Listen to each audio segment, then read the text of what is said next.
미국의 목회자이며 심리학 교수이신 레스 페롯 박사님이 쓰신 재밌는 책 한 권이 있습니다. 제목이 아주 특별합니다. 슈다, 쿠다, 우다. 슈다라는 말은 should have의 줄임말입니다. 직역하면은 해야 했는데, 할 수 있었는데, 하려고 했는데, 그런 의미의 책입니다. 우리말로는 후회의 심리학이라는 제목으로 번역 출간되었습니다. 그 책에 보면은 사람들이 모여서 대화할 때 그 주제들이 대개 이런 내용들이라는 것입니다. 내가 해야 했는데 못했다는 것입니다. 내가 할 수 있었는데 그때 못했다는 것입니다. 또 하려고 했지만 안 했다. 결국 사람들이 모여서 하는 대화들을 정리해 보면은 결론은 못했다, 안 했다. 그래서 후회스럽다는 것입니다.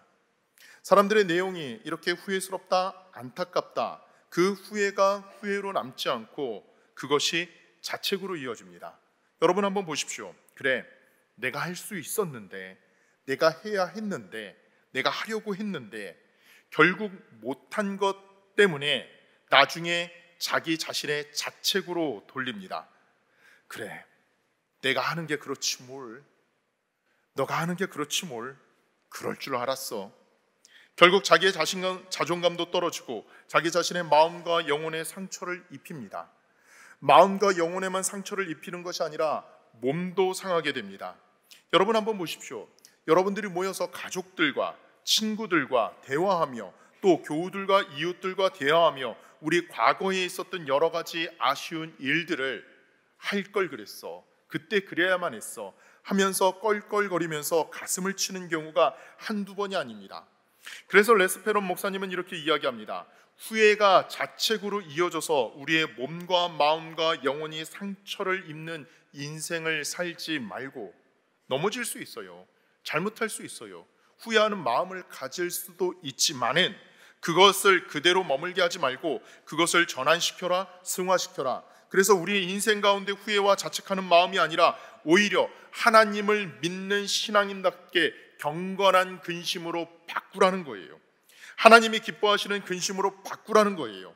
하나님이 기뻐하시는 근심으로 바꿀 때 우리의 몸과 마음과 영혼이 상하기보다는 오히려 더 주님의 은혜 가운데 강해질 수 있다, 은혜 가운데 성장할 수 있고 변화될 수 있다. 그것이 그 책에서 강조하는 내용입니다. 여러분은 어떻습니까? 여러분은 자책하는 마음으로, 후회하는 마음으로 살고 계십니까? 아니면 경건한 근심으로 하나님 앞에 주님 주시는 생각과 마음으로 창조적인 그러한 일들을 꿈꾸면서 살고 계십니까? 오늘 예배에 참여하면서 여러분들이 가지고 있는 근심과 고민과 걱정은 무엇입니까? 오늘 우리가 로마서 9장에서 사도 바울의 마음속에 가지고 있는 근심, 걱정, 고통을 우리는 만나게 됩니다. 한번 1절, 2절 말씀을 보실까요? 바울이 지금 자기 내면을 이렇게 정직하게 표현하고 있습니다. 1절, 2절 같이 봉독합니다. 시작. 내가 그리스도 안에서 참말을 하고 거짓말을 아니하노라. 나에게 큰 근심이 있는 것과 마음에 그치지 않는 고통이 있는 것을 내 양심이 성령 안에서 나와 더불어 증언하노니. 아멘. 내 안에, 내 마음 가운데 근심이 있다, 내 마음 가운데 무거운 고통이 있다. 이것이 내 마음과 생각과 감정과 육신의 삶 가운데 그 모든 것들이 크게 다가왔다는 것입니다. 그런데 여러분 이상하지 않습니까? 여러분 로마서 말씀을 1장부터 쭉 읽어가시다 보면은 로마서 8장에 사도 바울이 고백했던 내용과 오늘 우리가 읽은 로마서 9장 1절에 1절 2절 말씀은 잘 연결이 되지 않습니다. 로마서 8장의 말씀을 보면 사도 바울이 이렇게 고백을 하고 간증을 합니다. 이제 예수 그리스도 안에 있는 자에게는 결코 정죄함이 없다. 생명의 성령의 법이 너를 죄와 사망의 법에서 해방시켰다. 자유함을 얻었다. 너는 이제 죄의 종이 아니야, 하나님의 자녀야.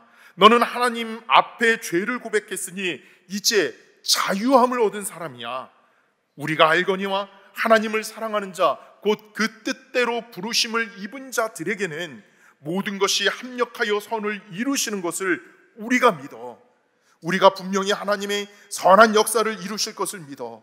나는 하나님의 사랑 안에서, 그리스도의 사랑 안에서 내게 어떠한 어려움이 닥치더라도 넉넉히 이길 수 있는 사람이야. 그리고 마지막 39절에 뭐라고 표현합니까? 예수 그리스도의 사랑 안에서 그 무엇도 하나님과 나와의 관계를 끊을 수가 없어. 심지어 핍박이나 심지어 어떤 어려움이나 고난이나 어떠한 부끄러운 일이라 할지라도, 심지어 내가 죽는다 할지라도 하나님의 사랑의 줄은 끊어지지 않아 믿음의 확고함에 서 있습니다. 구원받는 것에 확신이 있습니다. 감격이 있습니다. 마치 믿음의 정상에 서서 하나님 감사합니다, 할렐루야 찬양하면서 기쁨의 환희에 충만한 사도 바울을 우리는 만납니다. 그런데 9장 1절 2절에 보면은 힘들다는 겁니다.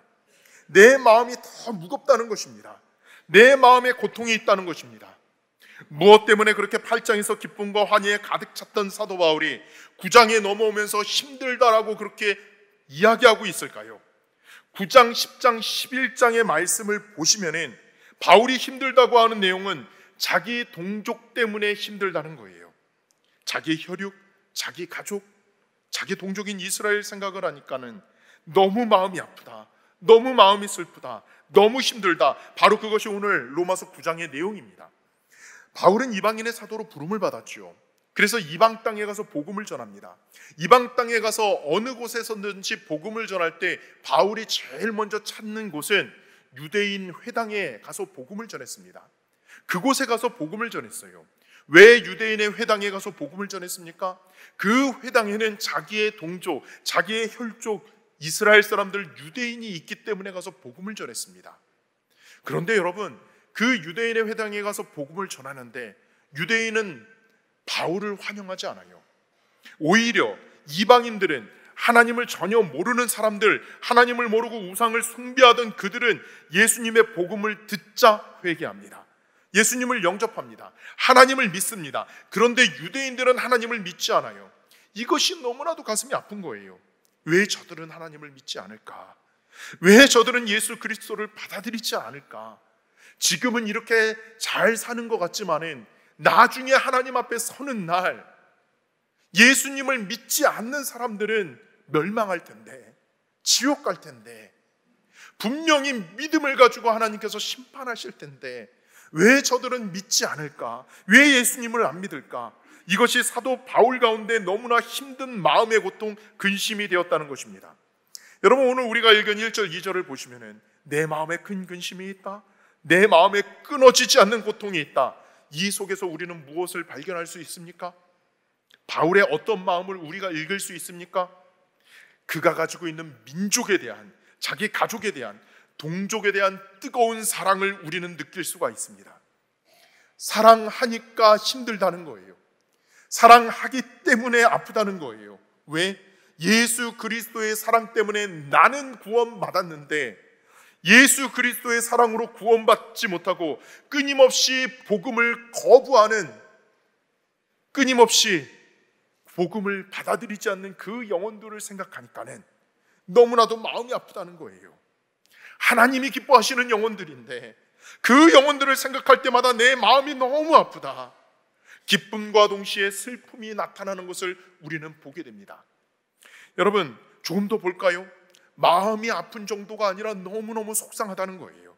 4절 5절 말씀 함께 봉독합니다. 4절 5절의 말씀입니다. 시작. 그들은 이스라엘 사람이라 그들에게는 양자됨과 영광과 언약들과 율법을 세우신 것과 예배와 약속들이 있고 조상들도 그들의 것이요 육신으로 하면 그리스도가 그들에게 나셨으니 그는 만물 위에 계셔서 세세히 찬양을 받으실 하나님이시니라. 아멘. 아멘. 아멘이 뭐예요? 진실하다는 거예요. 진짜라는 거예요. 우리 민족을 볼 때마다 그들이 받은, 하나님으로부터 받은 그 은혜가 얼마나 특별한지 모른다는 거예요. 여기 이스라엘 백성이라고 말씀하고 있죠.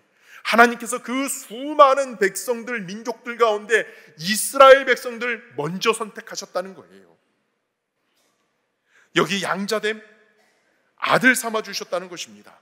영광, 언약, 율법, 예배, 약속들, 조상들, 믿음의 조상들, 그리고 나중에 뭐라고 지금 사도 바울이 이야기합니까? 그리스도를 우리의 혈통 가운데 주셨다. 우리의 민족의 혈통을 따라서 그리스도를 주셨다. 왜 그런데 우리 민족은 예수님을 믿지 않을까? 그것이 너무나도 힘들다는 거예요. 그렇게 좋은 조건을 가지고 그렇게 많은 은혜를 받았는데, 그렇게 많은 사랑을 받았는데 왜 예수를 믿지 않을까? 전혀 그런 은혜를 받지 못한 이방인들은 지금 예수 믿고 기뻐하면서 하나님의 생명, 하나님의 은혜를 누리고 있는데, 왜 우리 민족, 왜 나의 가족은 예수를 안 믿어서 내 마음을 이렇게 무겁게 하는가? 3절 결론입니다. 오늘 요절 말씀, 바울은 이렇게까지 결단합니다. 우리 3절 말씀 같이 봉독합니다. 시작. 나의 형제 곧 고륙의 친척을 위하여 내 자신이 저주를 받아 그리스도에게서 끊어질지라도 원하는 바로라. 아멘. 여러분, 8장 끝부분에 그 무엇도 나를 그리스도의 사랑에서 끊을 수 없다 했는데, 오늘 3절에 이렇게 표현합니다. 내 가족을 구원하는 일이라면, 내가 그 그리스도의 사랑에서 끊어지는 한이 있더라도, 내가 하나님 앞에서 저주받는 한이 있더라도, 내가 더 큰 고난을 받는 한이 있더라도, 내가 하나님 앞에서 우리 민족을 구원하는 일이라면 나는 기꺼이 받아들이겠다는 거예요. 그 정도로 영혼 구원에 대한 뜨거운 열정을 사도 바울이 안고 있는 것을 우리가 보게 됩니다. 그렇다면 저와 여러분들의 마음 가운데 그러한 뜨거운 사랑이 있는가? 사랑하기 때문에 기쁘고 사랑하기 때문에 동시에 아픔이 있는가? 사랑하기 때문에, 주님, 내가 주님 때문에 어떠한 고난의 길을 걸어간다 할지라도 나는 우리 가족 구원하기를 원합니다. 우리 가족을 좀 구원해 주시옵소서. 우리 민족을 구원해 주시옵소서. 내 이웃을 좀 구원해 주시옵소서. 내 안에 그러한 뜨거운 고통과 아픔과 사랑의 열정이 있는가? 여러분, 이스라엘 백성들을 위하여 사도 바울이 내가 죽더라도, 내가 저주받더라도 우리 민족을 구원해 주옵소서 라고 그렇게 하나님 앞에 간청하는데, 여러분, 실제로 이스라엘 백성들 바울을 어떻게 대했습니까? 바울이 예수님을 영접하는 그 순간부터 바울을 핍박했습니다. 억울하게 재판정에 세우고 심지어는 죽이고자까지 했습니다. 40에 하나 가만매를 5번이나 때리고, 그런 일들이 너무나도 많아요. 바울 입장에서 보면은 이 이스라엘 민족들, 동족들은요, 원수예요, 원수. 자기를 핍박했던 사람들입니다. 그럼에도 불구하고 바울은 어떠한 마음이에요? 나는 그들을 사랑한다는 거예요. 그들이 구원받기를 원한다는 거예요.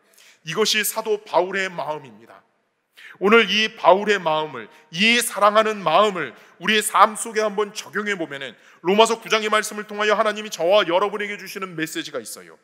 바로 내가 바울과 같은 심정으로 서야 한다고. 바울이 가지고 있던 그 기도와 바울이 가졌던 그 영혼 구원의 열정이 오늘 너의 안에, 너의 삶 속에 필요하다라고 오늘 주님 말씀해 주십니다.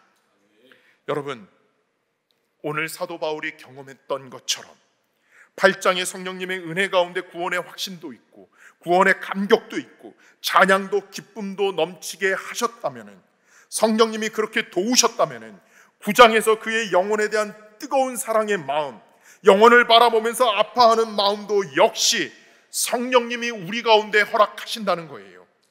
반쪽만 사모하지 마세요. 내가 구원받고 기쁩니다. 내가 구원받으니 기쁩니다. 너무나도 좋습니다. 그것만 사모하지 마시고 성령님이 우리 안에 오셔서 내가 기도해야 해. 내가 그 잃어버린 영혼에 대하여 감당해야 해 하시는 성령님의 역사를 저와 여러분이 체험하시기를 주님의 이름으로 기원합니다. 그러면서 오늘 말씀을 통하여 3가지만 적용해 보시면 좋겠어요.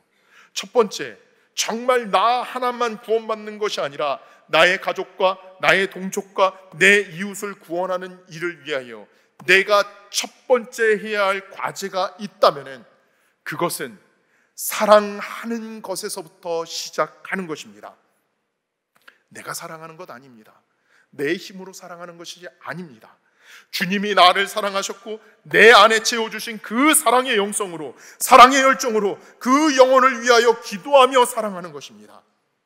여러분, 가족들에게 예수 믿으세요, 아버지. 예수 믿으세요, 어머니. 예수 믿으세요. 얘야, 너 예수 믿어야 한다. 사랑하는 친구들에게 너 예수 믿어야 해. 여러분, 권면하시죠? 권면하시죠? 이렇게 권면하시죠? 그런데 여러분, 어느 순간 우리가 포기할 때가 있어요. 어떤 경우에는 아예 내가 한 번도 예수 믿으라고 전하지 않을 때도 있어요. 너무나 많아요. 원인이 뭘까? 어디서부터 풀어야 할까? 정말 내 안에 영원 사랑이 있다면, 부모님을 정말 사랑하고 자녀를 사랑하고 내 친구를 그렇게 사랑한다면, 목숨 걸고 사랑한다면 어떻게 하셔야 돼요? 때로는 싫은 소리를 들어도 예수 믿어야 합니다. 예수 만나야 합니다. 구원 받아야 합니다. 여러분, 꼭 전하시게 됩니다. 사랑이 충만하면 반드시 그 사랑 안에 합당한 복음 증거의 역사가 나타납니다. 내가 사랑이 부족하니까는 몇 번 던져보다가 그냥 포기하고 안 되나 봐, 안 돼, 그렇게 하는 것이 아니라 정말 사랑한다면은 나는 천국 가는데, 내 아버지는 지옥 가시는데, 내 친구는 지옥 가는데, 여러분 강 건너 불구경하듯 그렇게 하시겠어요? 아닙니다. 끝까지 주의 복음을 가지고 전하게 되어 있어요. 사랑하면. 여러분, 사랑하려고 하는데, 내 아버지가 나에게 어떻게 하셨는데, 어머니가 나에게 어떻게 하셨는데, 그 친구가 나에게 어떻게 했는데, 아직도 용서하지 못하세요? 용서받지 못하세요? 못하셨어요? 화해하지 못하셨어요? 여러분, 용서하셔야 해요. 용서 받으셔야 돼요. 화해하셔야 해요. 사랑하셔야 해요. 그래야 하나님이 기뻐하시는 복음 증거의 역사가 나를 통하여 나타난다는 것입니다. 두 번째, 기도하셔야 합니다. 예수님은 모든 사역을 기도로 시작하셨고 기도로 마무리하셨습니다. 하루의 일과도 새벽 미명에 기도하셨고 마지막 사역의 마무리도 기도하셨습니다.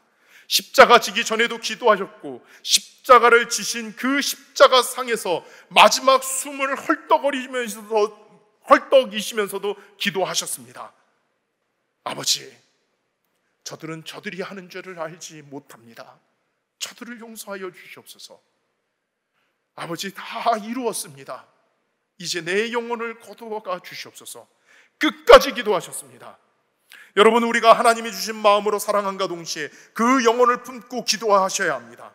기도가 살아야 복음 역사가 살아 나타납니다. 여러분, 혹시라도 우리가 기도하다가, 영혼 구원을 위하여 기도하시다가, 복음 전하시다가, 사랑하다가 먼저 내가 하나님 앞에 부름받을 수도 있어요. 부모님보다 내가 먼저 부름받을 수도 있어요.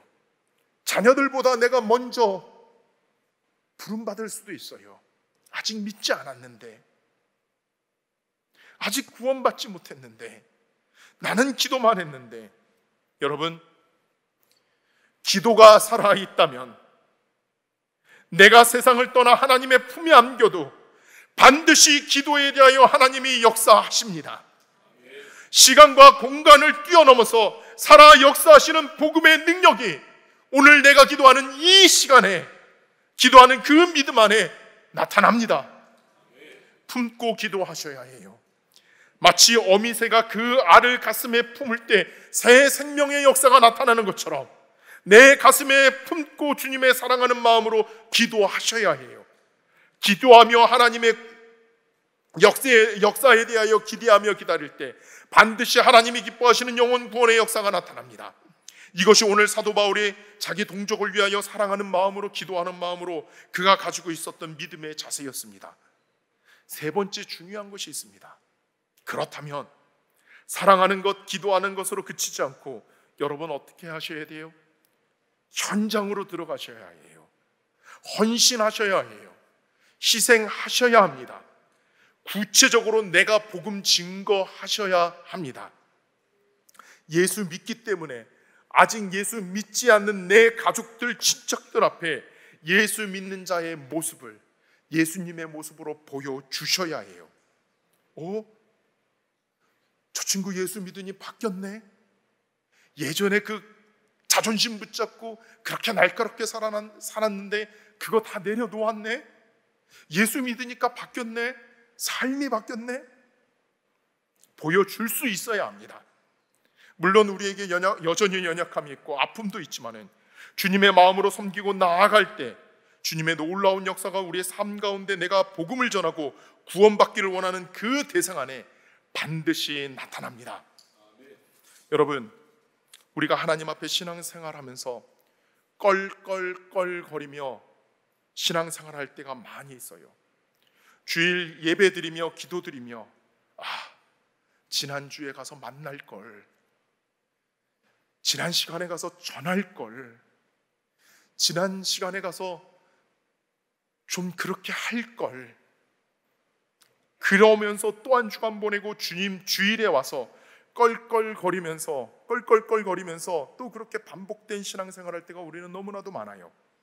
오늘 여러분 이 시간에 결단하십시오. 어떻게? 주님, 제가 사랑합니다. 주님, 제가 사랑했습니다. 주님, 제가 기도합니다. 제가 그 영혼을 품고 지금도 기도하고 있습니다. 주님, 제가 복음을 전했습니다. 주님, 제가 복음을 전합니다. 나머지는 하나님이 해 주십시오. 여러분, 이 시간 실습 한번 해보실까요? 실습 한번 하시고 마무리하죠. 여러분, 옆에 분과 함께 이렇게 실습 한번 해보십시오. 예수 믿으십시오. 예수 믿으십시오. 목사님, 우리 예수 믿었으니까 이 자리에 있는데 왜 그러세요? 이러면서 그렇게 생각하지 마시고 한번 조금 더 나아가 볼까요? 예수 믿으면 정말 좋습니다.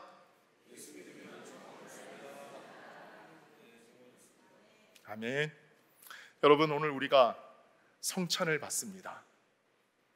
주님의 사랑을 기억하며 주님의 그 새 언약을 기억하며 주님께서 베푸신 거룩한 식탁 앞으로 나와 주님의 몸된 떡과 주님께서 흘리신 피를 받아 마십니다. 여러분, 이 성찬을 받으실 때 다짐하시기를 바랍니다. 주님께서 몸을 찢으셔서 나를 사랑하셨는데 그 사랑을 제가 품겠습니다. 그 사랑을 가지고 제가 한 영혼을 위하여 기도하겠습니다. 그 사랑을 가지고 이번 한 주간 가서 복음 증거하겠습니다.